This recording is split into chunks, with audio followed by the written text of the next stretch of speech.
আপনারা one I সম্পর্কে জানেন? এক চোখ সম্পর্কে আইডিয়া আছে? এক চোখ, গোটা বিশ্বকে এখন চালায় এক চোখে। বহু সংস্থা আছে, মার্কিন ডলারের উপরে এক চোখ আছে না নাই? আছে।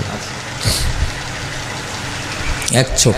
শিশুদেরকে যেসব প্রোগ্রামিং দেয়া হয়, যেসব কার্টুন ছবি তারা দেখে, যেসব নাটক গেম তারা খেলে, এগুলির মধ্যে ওই এক চোখের হাত আছে। ফ্রি মিশনারি ইহুদি এরা বলছে শিশু মায়ের পেটে থাকতেই নষ্ট করে দাও, মায়ের পেটে দুনিয়াতে আসার আগেই ওকে মনিটরিং এ নিয়ে নাও। সম্ভব? আপনার কাছে